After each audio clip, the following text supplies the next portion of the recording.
Prochain sujet et c'est un gros, sujet quand même, qui commence à déranger beaucoup de monde et c'est une décision du gouvernement Trudeau aussi. C'est lié à l'immigration de masse.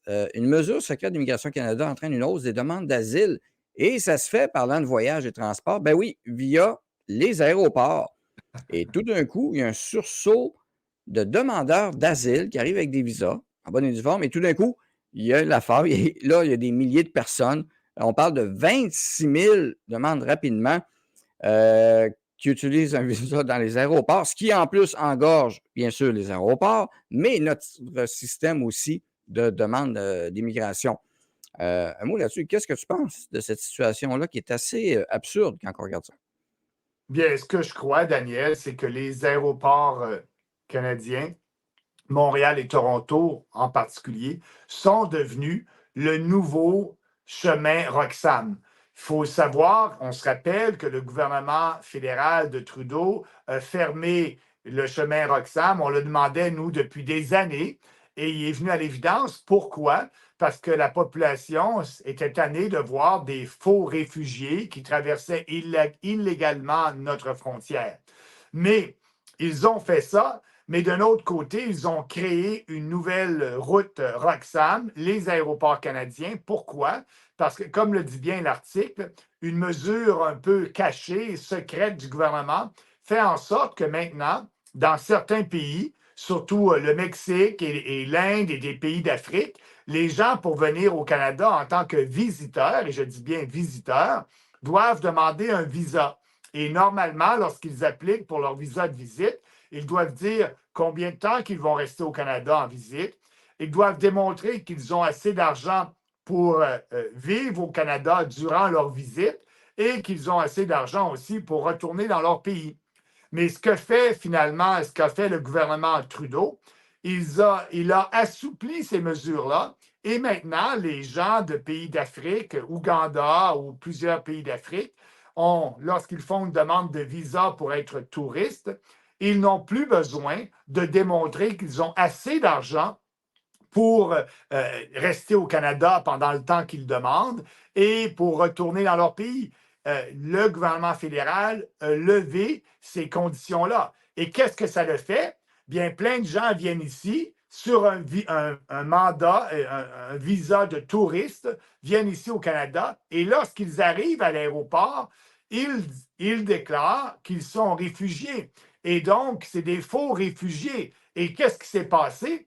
Bien, les gens qui passaient par la route Roxham maintenant passent par nos aéroports et depuis janvier à septembre dernier, comme tu l'as dit tantôt, Daniel, c'est 26 000 faux réfugiés qui viennent au Canada par Montréal, Toronto et les grands aéroports. Donc, le gouvernement fédéral n'a rien réglé en Non. fermant la route Roxham. Il a simplement déplacé le problème parce que lui croit à la migration et est d'accord que des gens d'autres pays africains qui partagent peut-être pas notre culture viennent ici au Canada sur un visa de touriste très facile à obtenir.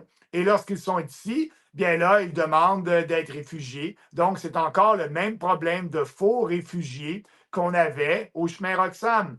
Et ça, on n'en parle pas beaucoup. Poilievre n'a rien dit là-dessus. L'opposition officielle a été silencieuse. Et nous, bien, on en parle parce que c'est important. On a un problème. L'immigration de masse vient ici. Les gens qui veulent venir au Canada et en tant que résident canadien permanent, bien, c'est un privilège. On doit faire une entrevue avec eux, on doit faire un test de valeur, on doit choisir ces immigrants-là.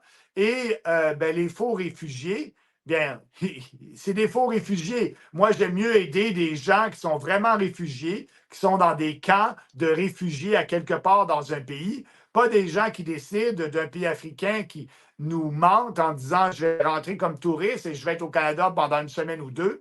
Et lorsqu'ils sont à l'aéroport, bien, ils se Mmh. déclarent faux réfugiés. Donc, le Ouais. fédéral n'a rien réglé. Et nous, on est là justement pour se battre et pour avoir des mesures en immigration qui vont être responsables. Et ça, on arrêterait ça. Comme on s'est battu pour que le chemin Roxham soit fermé, bien, on va se battre pour le nouveau chemin Roxham qui sont que Ouais. c'est les aéroports canadiens. soit aussi aboli et qu'on revienne aux mesures qu'on avait avant. Si vous voulez être un touriste au Canada, bien, vous devez avoir de l'argent pour faire votre voyage touristique. Moi, lorsque je vais aux États-Unis ou en France, je m'assure d'avoir l'argent pour être dans des hôtels, dépenser, visiter. Mais ce n'est pas le cas actuellement. C'est des faux touristes et des faux réfugiés. Oui, et de donner l'exemple américain, quand on y va, effectivement, ils nous demandent à la douane, est-ce que vous avez des fonds? Ça arrive des fois qu'ils posent la question et on doit assurer des fonds, justement, pour dépenser. Puis eux autres, ben, c'est pas. Tu vas là en touriste, il y a un touriste. Alors, la raison doit être précise. Et comment tu vois ça aussi? Est-ce que tu trouves que c'est une injustice par rapport aux immigrants qui veulent venir travailler légalement, qui font des démarches, ou des immigrants tout court, qui veulent venir au Canada et eux autres doivent passer par le gros processus pour venir, qui est actuellement engorgé. On parle de 2 millions de demandes. Ça n'a pas de sens. Mais eux autres, ça crée une injustice aussi pour ces immigrants honnêtes-là. Absolument, absolument. Et c'est injuste pour les ici et qui appliquent selon la procédure. C'est injuste pour les vrais réfugiés qui sont ailleurs et qui attendent de rentrer au Canada et qui ne passent pas par la demande de visa de touristes. Oui, c'est injuste. C'est injuste pour les Canadiens parce que nous, on paye pour ça. Dès que cette personne vient ici, comme disait M. Legault à la dernière campagne électorale provinciale, j'en veux moins, mais il faut en prendre soin. Lorsqu'il dit qu'il faut en prendre soin,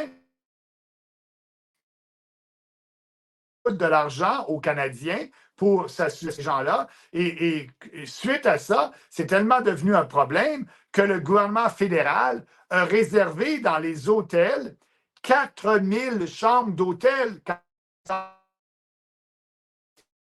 touristes. D'hôtel, le fédéral et nous, les payeurs de taxes, on leur offre une chambre d'hôtel. Le fédéral a réservé 4000 chambres d'hôtel pour répondre justement à ce nouveau besoin-là de ces faux touristes qui, rendus ici, disent qu'ils sont des réfugiés, mais on sait qu'ils sont des faux réfugiés. Donc, ça coûte aux payeurs de taxes canadiens. Et là, il y a des hôtels entiers qui sont réservés seulement à ces faux réfugiés-là, et c'est nous qui payons la note.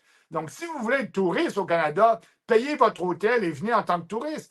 Et donc, c'est pour ça qu'avoir aboli les conditions de démontrer qu'ils ont de l'argent pour vivre au Canada durant leur séjour au Canada, bien, on attire des gens qui n'ont pas d'argent et qui viennent ici, puis qui sont sous le bras des payeurs de taxes. Oui. Lorsqu'on est endetté, on est super taxé, puis on paie la nouvelle taxe d'inflation. Ça n'a pas de bon sens.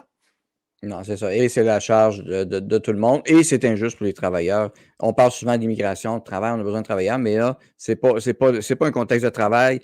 Ceux qui utilisent ça, c'est pas pour bâtir, travailler et autres.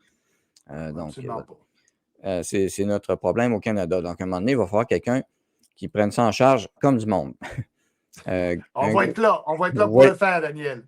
Puis on va continuer à pousser là-dessus parce que ça n'a pas de sens. Qu'il n'y a pas de bon sens, nous autres, on va le dénoncer, puis on veut le gros bon sens, un point, c'est tout. Le vrai gros bon sens et non pas les copies.